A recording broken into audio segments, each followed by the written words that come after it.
Hello and welcome back to the third episode of my developer commentary of Harbinger. Today we are going to be taking on the Magenta Wool. Let me get rid of all of that, sorry.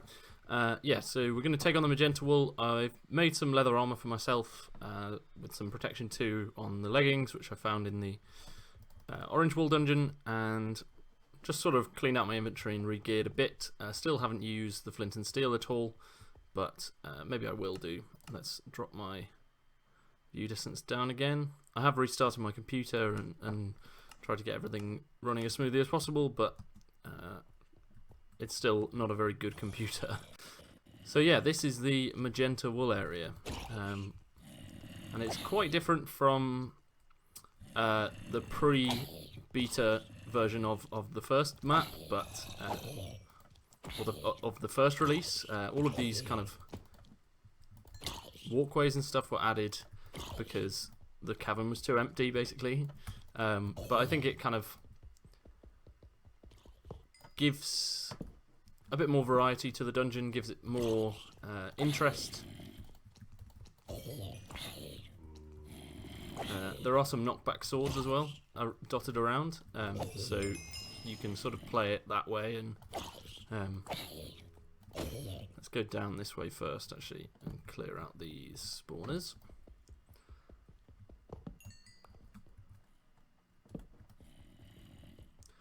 Yeah, so you can sort of play it by knocking mobs off, or you can fight them all head on. You can go. There's lots of verticality. I think it's one of the better playing dungeons in the first intersection, definitely. Probably the best, in my mind at least, most enjoyable. And still offers a challenge whilst it hasn't been nerfed too much. I'm kind of semi-surprised that people weren't more annoyed by it, but yeah, I think it's still a pretty solid dungeon for the first intersection especially. Right. And so yeah, you kind of end up with, there's often walkways above your head, and people did not like these wither skeletons either. The thing is, they don't actually do that much damage because they don't have any weapons, so they look more threatening than they are, I think is fair to say. And the wither effect that they give you doesn't last very long, so it will do some damage if you let it kind of stack up on you, but actually it's not too bad. Let's go up here.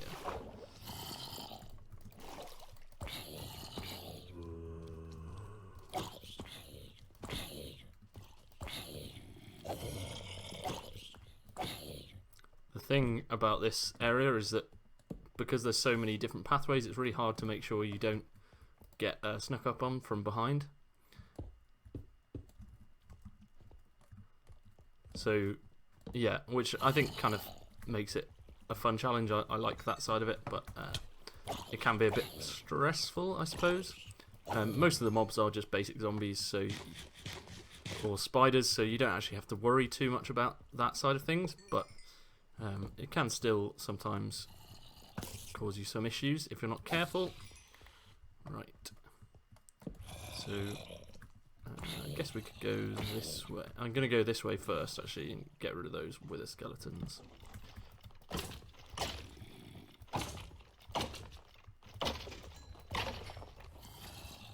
And there's no kind of clusters of these spawners, so generally you only have to deal with one of them at a time, which you shouldn't have too much trouble with, actually. Right, this is one of the knockback swords I was talking about. So this is kind of how I intended the area to be played, is getting one of these and then being able to just knock stuff off, and that being a big feature of the area, rather than just because otherwise there's just a lot of zombies to kill.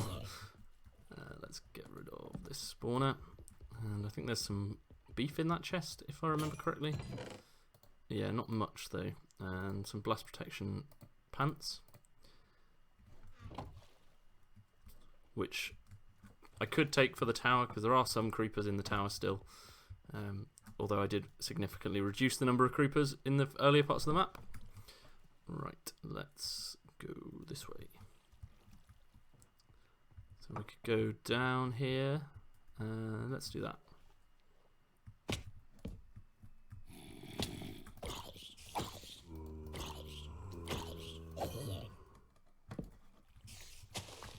Yeah, so you can kind of see the difference in design between this area and orange in terms of like, I think verticality is a bit of a buzzword in CTM circles, but it does make a big difference in terms of just how much fun and how challenging the area is as well.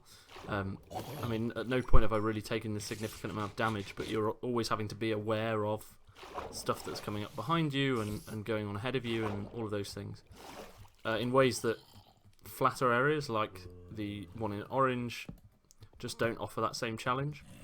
And I really like the waterways as well. Again, I kind of talked about this in episode 1, but water just gives you more interesting ways to move around, I think. There we go.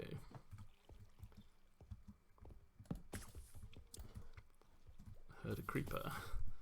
Heard multiple creepers, apparently.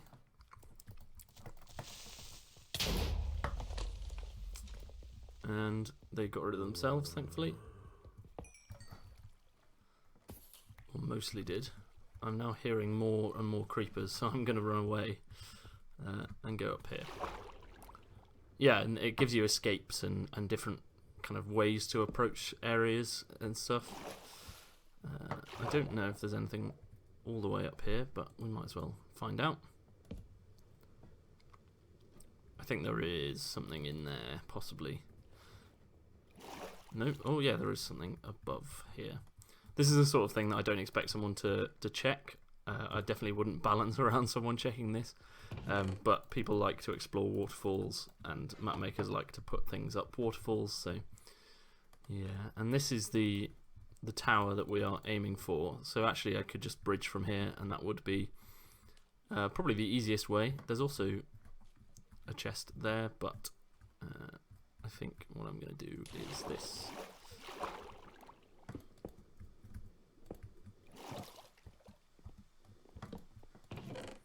And we get some baked potatoes, which were the older form of food I was using before I switched to bread everywhere, basically. So I've probably missed the odd chest like that one. And another knockback sword. This one's not as good. It's not a 1 rather than 2.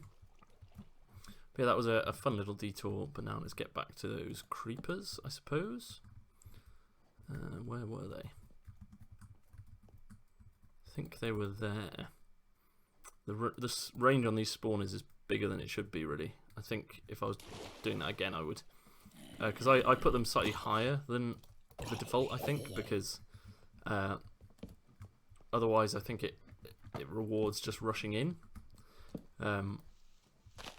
If you've got a short range on your spawners, or that was my thinking at the time, actually. But I think now I've sort of come around to the idea that it just leads to mob spam if you put the range too big. So yeah, one of those, chalk it up to a learning experience, I suppose. And now if we come in here, we can start to... The only thing I would say about that, though, is that without natural spawns on, the wider range on spawners isn't such a bad thing. And was part of why I decided to switch to having natural spawns off, is to balance around that sort of thing. Do I want to go up or down first? I think up first, because otherwise stuff's going to keep spawning on my head. I'll try and remember to go back to the bottom. And yeah, this is the most...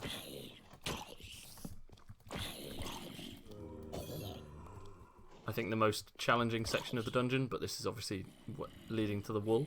But it's not as bad as I think some people feel like it is.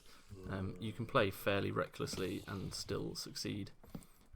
There are fewer creepers in this area than there were previously, but still a few.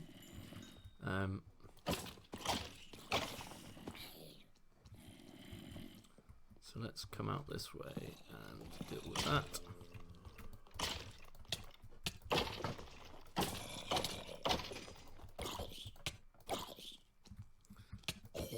yeah, so I took a couple of hits there, and I'm now down to 4 hearts or so.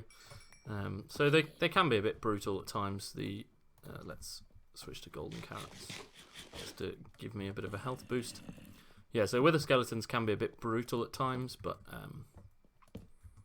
I don't think they're the end of the world. Oh, that was so stupid. Well, I'm gonna head up there then. Let me get some more torches on my bar. I was trying to push across and just completely missed the jump. Whoops. But the other thing about this area is obviously because most of it's above water is that if you do fall off, it's not the end of the world. It's probably not.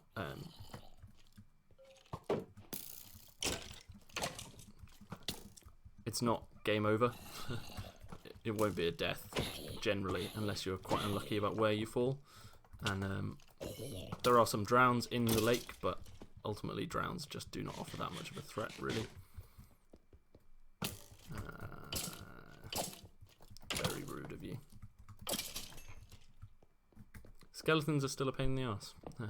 That's just Minecraft, though. That's not anything to do with me.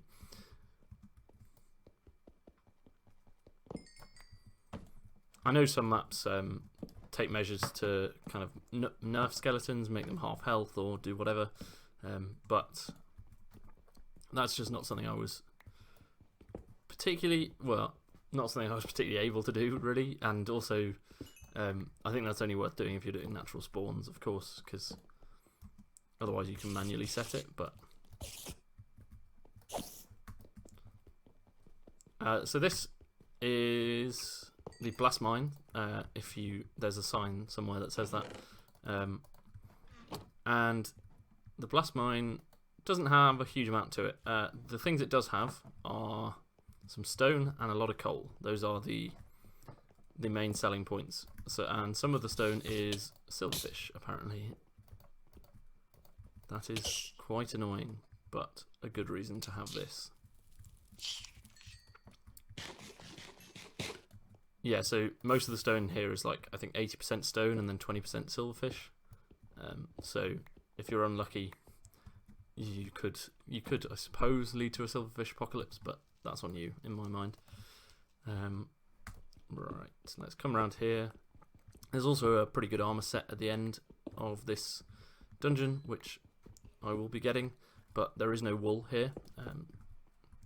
I think some people said it felt like it was just a filler dungeon, and I mean, yeah, it kind of is that. It does sort of pad out the area length a bit, but there's no need to pad out an area length, I don't think. Like, that wasn't what my thought process was. It's just sort of how it ended up working out, if that makes sense. I think it has more of a purpose in this version when it gives you stone as like a resource, because other than this area, I don't think there's any stone in the first two or certainly the first intersection, and then the second intersection is mostly snow anyway. So this giving you a shulker box, an armor set, and a supply of stone, I think makes it worth coming to, and we get some coal and some TNT from that. I think it's still worth coming to, and although gameplay wise it's not that interesting, you do have wither skeletons that give you infinite coal and coal blocks further down. Plenty of mobs, so you could make a mob farm if you wanted to. Not that there's any need to in the map. Spawners give a lot of experience, as is. Let's get rid of this one. Let's start just knocking some of these away, or not.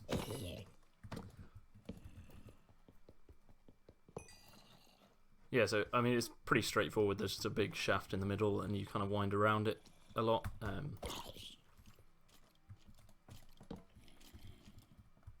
Some skeletons without bows, because those are quite good to farm if you need bones to make potatoes.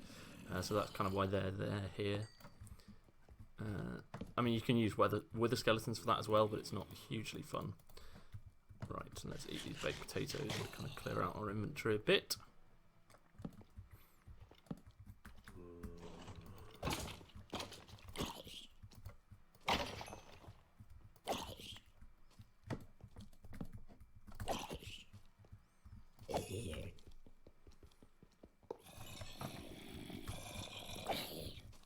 Yeah, and zombies, the other thing, because of the kind of long view distance and the ability to spawn reinforcements, zombies can just kind of swarm you in a way that's not hugely fun. Like this isn't much of a challenge, but it's just like all of a sudden there are 7 zombies on my screen and I've just got to waste loads of my sword durability on it.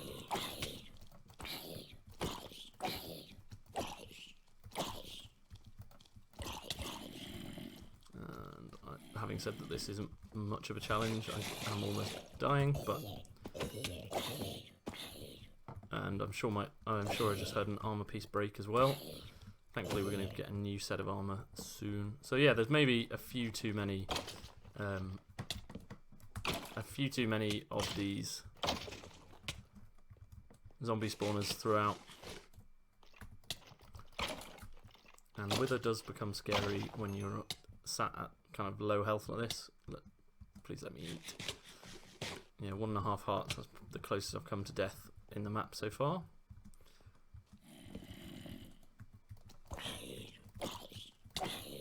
I need to be more careful about random zombies like that, really, because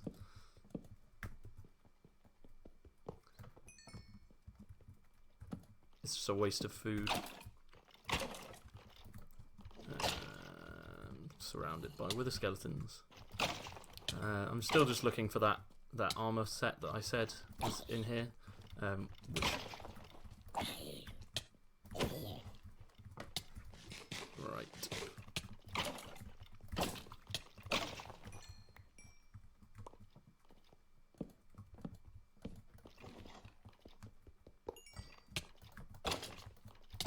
So many wither skeletons.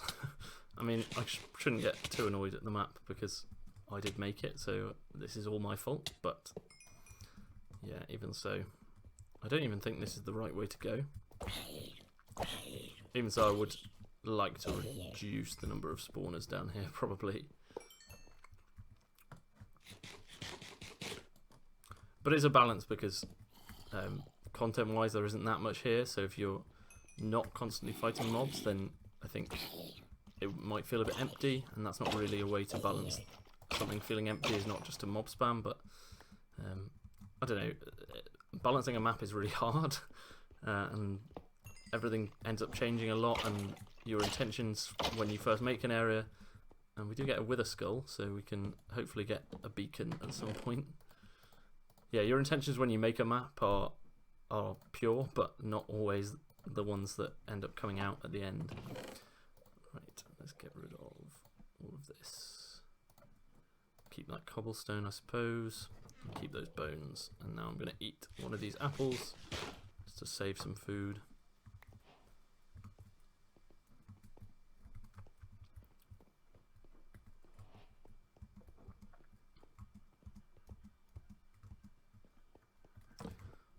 Yeah, so we're pretty much at the end of this area.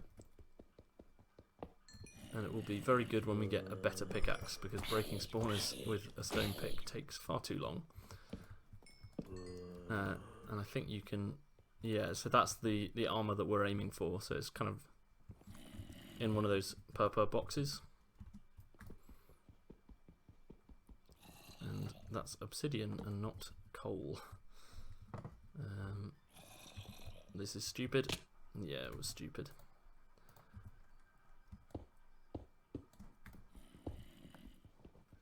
More obsidian. Yeah, kind of right down here at the bottom it's... Oh, and not a silverfish, not now.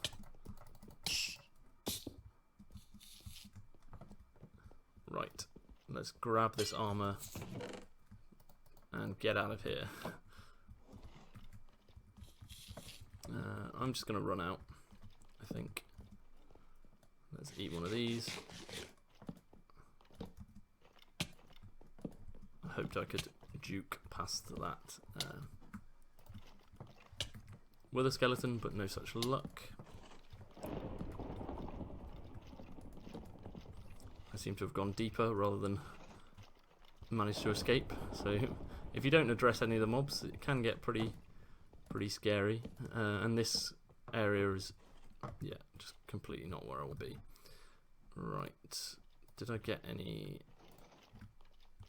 No.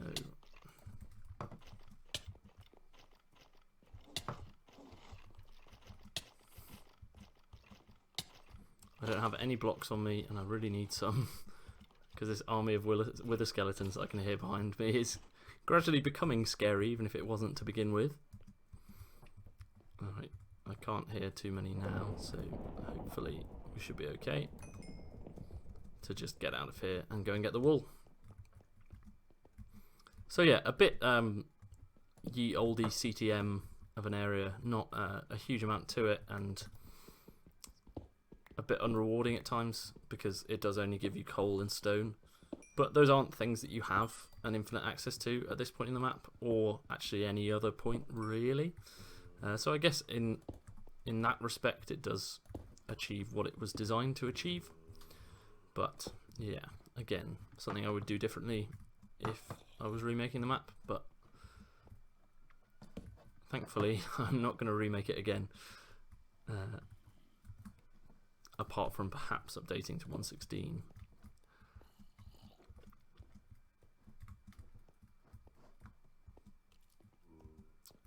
Yeah, it's not designed to be a maze, it's meant to be pretty straightforward to follow it, but I think anything becomes a maze if you aren't careful. Right, this should be the way out now. And more bread and some boots. Right, let's put on the armor that we just got, and we'll keep the helmets. Yeah, we'll just switch over. So this is all protection 1, unbreaking 1. There's one of these sets of armor in every intersection in various different places, and I think there's a decent selection of custom items, but there's not loads, and they're mostly just kind of good vanilla items rather than anything with attributes or doing anything too crazy, which was partly because I'm not that experienced with doing stuff with attributes, and it's another thing to balance. And I think especially towards the end when I was doing items and making items for the map, I wanted to have a sense of customization and do that side of things well, but also, you know, every extra thing you try and do, you have to learn how to do it well, and then you have to kind of balance and test it and do everything around that. And actually sometimes it's better to say, okay, we're not going to take on that extra, I'm not going to take on that extra work, and instead focus on the bits that you can already do. And that sounds like laziness, and to some extent it is. Ultimately, I'm going to make sure I don't fall off this time.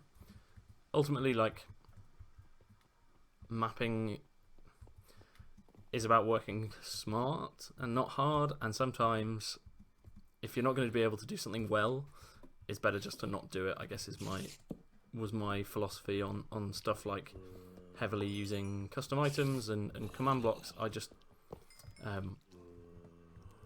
I quite like the older style without going heavy on command blocks, but more kind of importantly, or possibly more, a bigger part of that decision was that I couldn't do it. I couldn't, you know, it would take me a long time to learn how to use command blocks, and I wanted to release a map, particularly towards the end of making this the first time around. Like,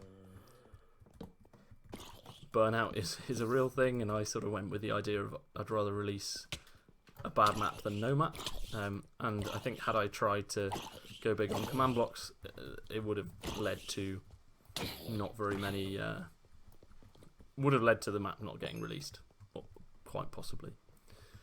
And it's just something to like bear in mind, I think, as a mapper, is knowing your limits and knowing what you actually enjoy doing as well. Because I don't enjoy this. There's some limited command stuff, and I didn't particularly enjoy doing it. Like, I can't remember if this still works or not, but having speed 3 in the in the monument area, which I did with biome detection, and yeah, I kind of... Oh, that was not what I wanted.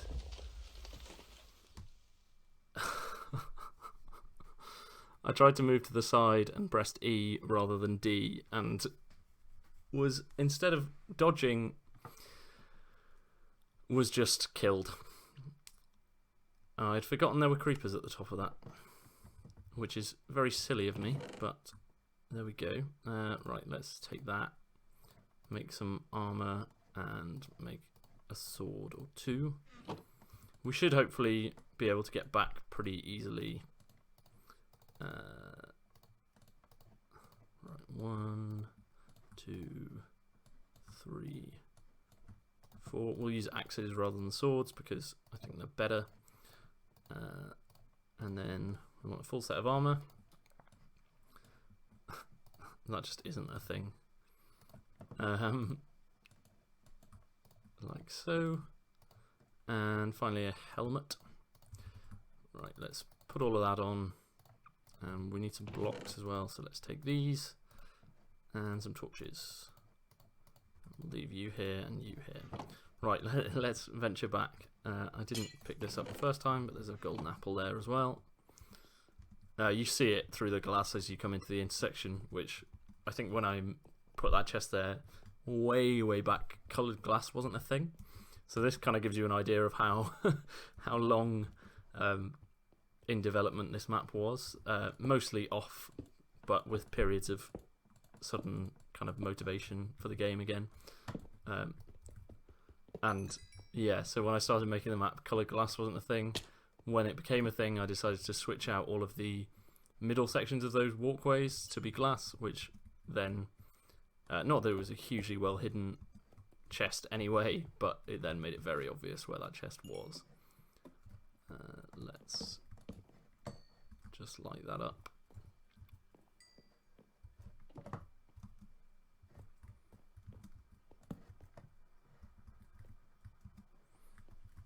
I could break these spawners, it might be worth doing.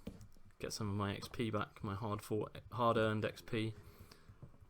We still haven't been to that ship either, which was an addition from the original to this version. So I probably will go and have a quick look at it.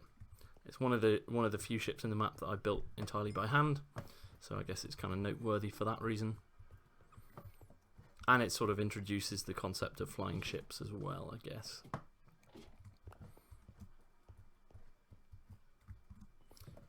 Right, here we are. And not a single mob in the tower because natural spawns are off and the spawners are all not primed. Right, let's offload some of this.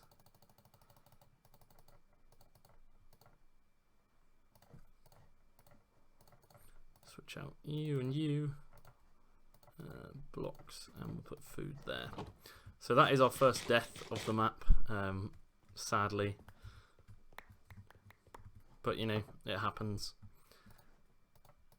Just frustrating when it's like that and it's you're trying to react.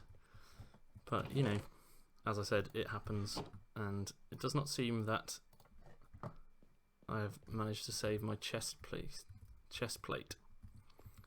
So let's see if it's down here. Just zombie flesh. So we lost quite a good chest plate there. Protection 1 chain chest plate is much better than anything else we have, but that'll learn us, I suppose. What else is in here that we want to keep? We want to keep that and that and that. I guess we'll take the knockback 2 sword, a couple of stacks of arrows and some cobblestone. Get rid of those leather boots. And get rid of you. Yeah, so that is the area done. Bit of a shame we died the last possible spawner, but you know, it is what it is.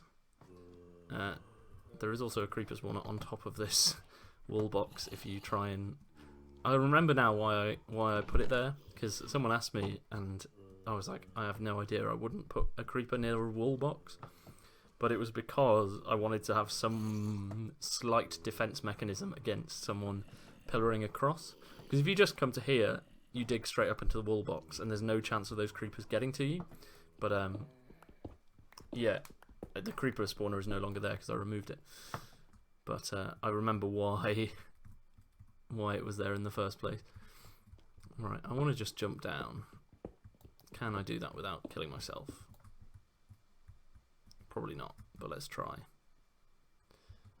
There might be something over here as well, but I'm not going to go and look. You can check it out for yourself, I suppose. That's a hint that there is something over there, but... So yeah, that is the Magenta Wool area. I think it's fun. I like the area. I think it offers a bit more of a challenge, but in a fun way. Where, I mean, apart from the... like, my death at the end was very avoidable just by being a bit more careful and not hitting E for inventory. So yeah, I think all in all, good fun area. I guess I can fly around it a bit and show off the ship. So yeah, it feels much bigger than it actually is, I think, when you're in these areas. And I didn't even explore everything. There's more stuff over here and some chests and stuff as well. But yeah, it feels pretty big, and I like that. The other half of the cavern felt a bit empty, so I put in this ship, which is kind of chained up. This chain is not a very accurate, like, there's a term for this, but arc. Like, it should go down more and then across, but I don't care too much. And then up here we've got this ship, which has a few things in, such as this map. And a bed and some chests and stuff. So, you know, there is some point exploring. There's not too many mobs or anything worth coming up if you choose to, but mostly it's here for just to add a bit more to this side of the cavern, because otherwise you've got all of this on one side and absolutely nothing on the other. The mines I would make smaller. Basically, I think that's the main change I would do, is I wouldn't make them as big as they are. But I really like this like hanging fire thing. I don't know what it's meant to represent, but I like it, and I like the wooden beams across as well. The only other thing that we didn't get to is this bridge up here, but there's not really anything on this other side apart from a spam chest. So there's some pretty good food in there though, raw beef, which you can cook obviously. So yeah, there's quite a lot of good stuff in this area if you properly explore it and are exhaustive, but you can also get through it pretty quickly by making a beeline for the tower. And I think it offers some challenge, but unless you make a mistake, you probably won't die. There's nothing overly difficult to deal with in that tower, I don't think. Right, let's switch back to survival. Yeah, so that is going to be it for the episode. Thank you very much for watching. I hope you've enjoyed watching me die, and we'll put our wool away here. I could go and put it on the monument, but I won't bother because there's a much easier to get to monument in Intersection 2. But yeah, thank you very much for watching. I hope you've enjoyed it, and I will see you next time.